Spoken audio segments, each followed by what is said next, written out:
안녕하십니까. 맥체인 성경 읽기 신명기 8장, 시편 91편, 이사야 36장, 요한계시록 6장. 첫 번째, 신명기 8장 광야의 훈련과 하나님의 시험. 본문 이해에 도움이 되는 배경과 맥락을 소개합니다. 신명기 8장은 이스라엘 백성이 약속의 땅에 들어가기 전 과거 40년 광야 여정을 회상하며 하나님의 뜻을 되새기도록 하는 말씀입니다. 모세는 너를 낮추시며 너를 시험하사 내 마음이 어떠한지라고 말하며, 광야는 단순한 고난의 장소가 아니라 하나님이 그들의 마음을 훈련하고 시험하신 장소임을 강조합니다. 사람이 떡으로만 살 것이 아니요 여호와의 입에서 나오는 모든 말씀으로 사는 줄을 알게 하려 하심이라는 선언은 신약에서 예수님께서 시험 받으실 때 직접 인용하신 중요한 구절이기도 합니다. 후반부에서는 가나안의 풍요로움 속에서 하나님을 잊지 말라는 경고가 반복되며 2장 전체는 은혜의 기억과 교만의 경계라는 주제로 구성되어 있습니다. 본문의 중요 구절을 소개합니다. 신명기 8장 3절, 너를 낮추시며 너를 줄이게 하시며 또 너도 알지 못하며 내 조상들도 알지 못하던 만나를 내게 먹이신 것은 사람이 떡으로만 사는 것이 아니요 여호와의 입에서 나오는 모든 말씀으로 사는 줄을 내가 알게 하려 하심이니라. 본문을 적용하는 데 도움이 되는 가이드라인입니다. 오늘날 우리는 물질적 풍요와 안정이 우리 삶의 목적이나 근거가 될 수 없다는 사실을 잊지 말아야 합니다. 인생의 광야는 때로 우리를 겸손하게 만들고 진정한 의존의 대상을 하나님으로 정립하게 합니다. 하나님의 말씀은 우리의 존재와 선택, 생명의 본질을 결정하는 기준입니다. 고난은 하나님께서 우리를 훈련하시고 진짜 생명이 무엇인지를 가르치는 장입니다. 시편 91편, 전능자의 그늘 아래 거하는 자. 본문 이해에 도움이 되는 배경과 맥락을 소개합니다. 시편 91편은 하나님의 보호와 인도하심을 확신하는 시편으로 무명의 저자에 의해 기록되었으나 전통적으로 모세나 다윗이 언급되기도 합니다. 지존자의 은밀한 곳에 거주하며 전능자의 그늘 아래 사는 자는 하나님과의 친밀한 관계에 있는 자에게 주어지는 보호를 상징적으로 표현합니다. 3절에서 13절에서는 질병, 전쟁, 사자, 뱀, 원수의 공격 등 다양한 위협 속에서도 하나님의 보호가 구체적으로 묘사되며 1000명이 내 왼쪽에 10,000명이 내 오른편에 엎드러지나 너는 안전하다는 말은 영적 담대함과 하나님의 신실하심에 대한 선언입니다. 후반부는 하나님께서 직접 응답하시는 부분으로 내가 그를 사랑한즉 내가 그를 건지리라는 약속은 신뢰의 열매로서의 구원과 만족을 선포합니다. 본문의 중요 구절을 소개합니다. 시편 91편 1절 2절, 지존자의 은밀한 곳에 거주하며 전능자의 그늘 아래에 사는 자여, 나는 여호와를 향하여 말하기를 그는 나의 피난처시요 나의 요새요 내가 의뢰하는 하나님이라 하리니.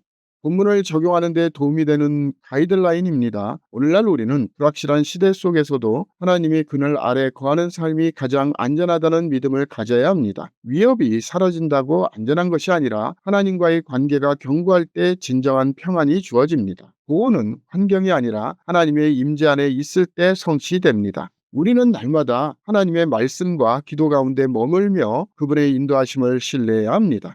이사야 36장, 아수르의 조롱과 유다의 침묵. 본문 이해에 도움이 되는 배경과 맥락을 소개합니다. 이사야 36장은 히스기야 왕 때 아수르의 사네립이 유다를 침공한 역사적 사건을 배경으로 아수르의 랍사게가 예루살렘 성벽 앞에서 조롱의 연설을 하는 장면입니다. 랍사게는 히스기야의 신앙을 비웃고 여호와 하나님을 다른 민족들의 신들과 동급으로 취급하며 모욕합니다. 이 연설은 정치적 위협과 더불어 신앙을 직접 겨냥한 심리전으로 히브리어로 말하며 백성들의 두려움을 극대화합니다. 그러나 히스기야의 명령으로 백성은 한마디도 응답하지 않고 침묵합니다. 이 장은 하나님의 이름이 조롱당할 때 인간적 방법이 아닌 믿음의 침묵과 하나님의 개입을 기다리는 자세를 보여줍니다. 다음 장에서는 하나님의 응답이 실제로 드러납니다. 본문의 중요 구절을 소개합니다. 이사야 36장 20절 21절, 이 열방의 신들 중에 어떤 신이 자기의 나라를 내 손에서 건져냈기에 여호와가 능히 예루살렘을 내 손에서 건지겠느냐 하셨느니라 하니라. 그러나 그들이 잠잠하여 한 말도 대답하지 아니하였으니 이는 왕이 그들에게 명령하여 대답하지 말라 하였음이었더라.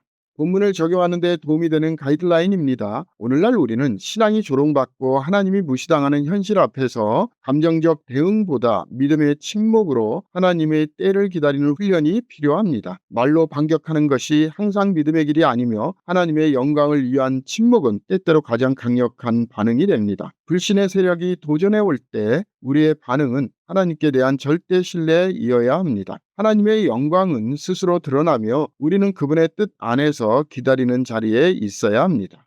오늘의 마지막 본문 요한계시록 6장 인을 뗄 때 시작되는 심판의 전개, 본문 이해에 도움이 되는 배경과 맥락을 소개합니다. 요한계시록 6장은 어린 양이 7인을 떼기 시작하면서 환란기의 전개가 본격적으로 시작되는 장입니다. 전 4인은 각각 백마, 붉은 말, 검은 말, 청황색 말을 탄 자들이 등장하며 전쟁과 재난, 죽음이 지상에 퍼지게 됩니다.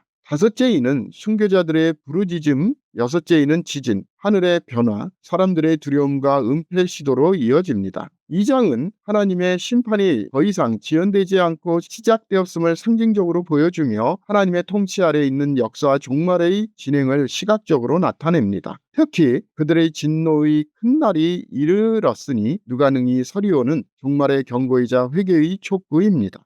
본문의 중요 구절을 소개합니다. 계시록 6장 16절 17절 산들과 바위에게 말하되 우리 위에 떨어져 보좌에 앉으신 이의 얼굴에서와 그 어린 양의 진노에서 우리를 가리라. 그들의 진노의 큰 날이 이르렀으니 누가 능히 서리오 하더라.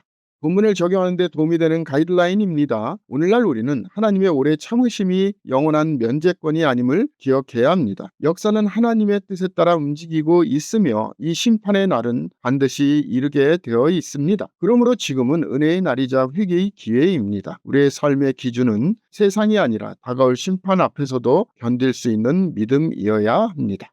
감사합니다.